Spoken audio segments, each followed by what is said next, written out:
తెలంగాణ రాష్ట్రంలో ఈరోజు రేవంత్ రెడ్డి గారి ప్రభుత్వం మరి రైతులకు యూరియాను అందించేటటువంటి ఉద్దేశంతో ఒక యాప్ను తీసుకురావడం జరిగింది.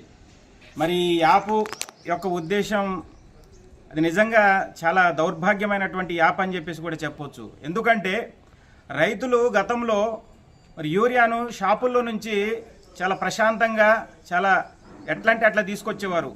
మనకు తెలిసిన వాళ్ళకు మరి ఒక మెసేజ్ చేసి ఒక ఆటోకో ఎవరికో అయినా ఫోన్ చేసి అరే బాబు యూరియాని తీసుకురా అని చెప్తే వాడు 10 బస్తాలు వేసుకొని మరి పొలానికి తీసుకొచ్చేవాడు. కానీ ఈరోజు ఈ యాప్ ద్వారా మరి కనీసం రైతులు బుక్ చేసుకునేటటువంటి విధానం కూడా మరి తెలియకపోవడం విచారకరం.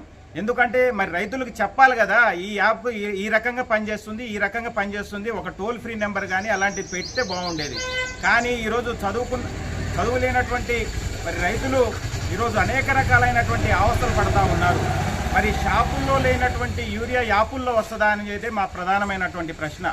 ఇక్కడ షాపుల్లో యూరియా లేకపోవడం వల్ల గతంలో రైతులు మరి చాలా రకాలైనటువంటి ఇబ్బందులు పడి మరి నీరసించి సొమ్ముసిల్లి పడిపోయినటువంటి దృశ్యాలు గతంలో అనేక రకాలుగా మీడియాలో చూశారు. కాబట్టి ఈ విధానం వల్ల ప్రభుత్వం మీద వ్యతిరేకత వస్తుందని చెప్పేసి ఒక కుసంస్కారంతో ఈరోజు యాప్ను తీసుకురావడం జరిగింది. అంటే వారి మీద నిరసనను ప్రదర్శించడానికి అవకాశం లేకుండా యాప్ను తీసుకొచ్చి రైతులకు కేవలం యూరియాను మరి యాపుల్లోనే బుక్ చేసుకోవాలని చెప్పేసి అంటా ఉన్నారు. ఇంకొక విషయం ఏంటంటే ఒకవేళ యాపుల్లో ఆవస్థలు పడి తిప్పలు పడి బుక్ చేసుకున్నా కూడా అది ఎక్కడో తిరుమలగిరినో లేకపోతే ఇంకొక దగ్గరనో సూర్యాపేటనో వస్తే ఇక్కడ సూర్యాపేటకు వెళ్ళాలంటే హుజూర్నగర్ నుంచి సుమారుగా 50 నుంచి 60 కిలోమీటర్ దూరం బండి మీద వెళ్ళి 1-2 కట్టలు వేసుకొని రావాలంటే మరి వచ్చే క్రమంలో మరి అతను అదుపు తప్పి యాక్సిడెంట్ అయ్యేటటువంటి ప్రమాదం ఉంటుంది. అనేక రకాలైనటువంటి అవస్థలు పడుతూ ఈరోజు యూరియాను తెచ్చుకోవాల్సినటువంటి దౌర్భాగ్య పరిస్థితి ఈరోజు తెలంగాణ రాష్ట్రంలో కనబడతా ఉంది. మరి రేవంత్ రెడ్డి గారు రైతుల మీద ఎందుకు ఇంత కక్షపూరితమైనటువంటి ధోరణి?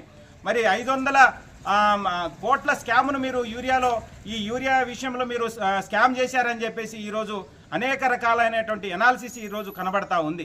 కానీ మీరు ఎందుకు కేవలం మీ యొక్క దళారీ వ్యవస్థను ప్రోత్సహించడానికినో అధికారుల యొక్క మరి కనుసన్నల్లో ఎవరైతే వ్యక్తులు ఉంటారో వారు బుక్ చేసుకునే విధంగా వారిని మరి లాభపరిచే విధంగానే ఈ యాప్ను తీసుకురావడం జరిగిందనేది ప్రధానమైనటువంటి ఆరోపణ ఈరోజు తెలంగాణ రాష్ట్రంలో కనబడతా ఉంది.